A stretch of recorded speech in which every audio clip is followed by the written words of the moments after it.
and it's one of Einstein's lesser-known ideas, although a simple cup of coffee can show the principles.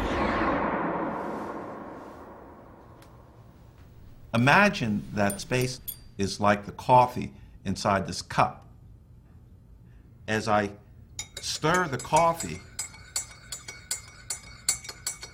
it swirls around due to the motion of the spoon. And suppose that I drop an object like this coffee bean inside the cup. What's happening is that it's not moving through the coffee, but rather it's the coffee that's moving the bean around. This rotating space supplies the boost that's needed to allow an object to break the light speed barrier without violating the laws of physics. Within that rotating region of space, you can travel speeds up to the speed of light. But for someone that's standing outside, it would appear as though you're traveling faster than the speed of light. And for them, you will disappear from sight as you're traveling back into the past. Of course, there is a problem with this kind of time machine, for black holes are not exactly readily available.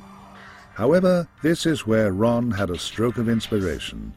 He realized that hidden in Einstein's theory all along, there was something that could be even better at twisting space: light itself.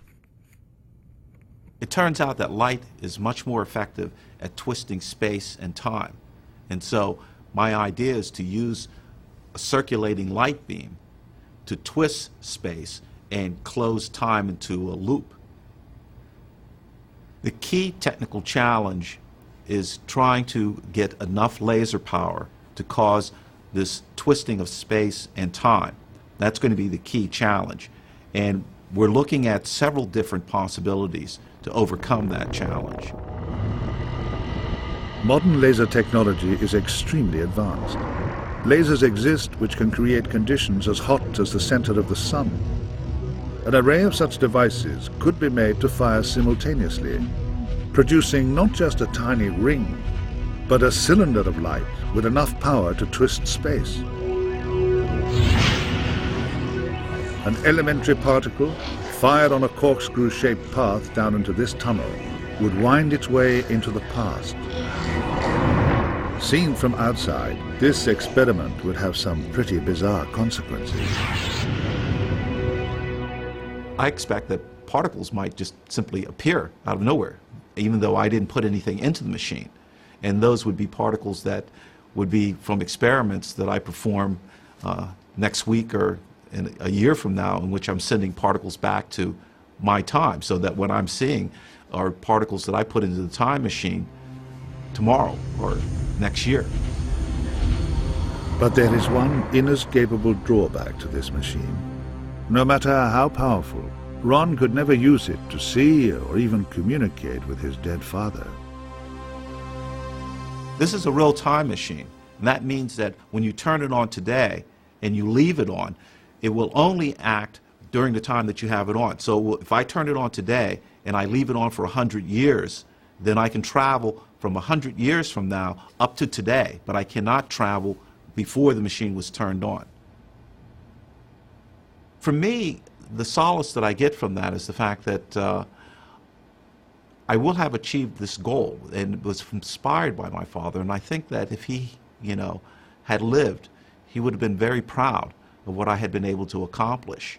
So that gives me solace, that I will have accomplished an understanding of time and created a time machine, and I will be able to live with that. So while we might like to think that a time machine would open up the past, that's not strictly true. It's only in the future that time travel to the past is possible, and then only as far back as the moment the first time machine was activated. But of course, this begs the question, what happens when you first switch on the machine? It's conceivable that when I turn the machine on, I start getting messages from the future, from people who are trying to communicate with me. That would be a possibility. That would be weird, but it's definitely would be a possibility. The project to build the machine has only just begun, but it is an endeavor with consequences that are hard to overestimate. If all goes to plan, it could be stable enough to keep twisting time for a century or more, becoming, in effect, a phone line to the future. Anyone with access to the machine could send any kind of information back to that first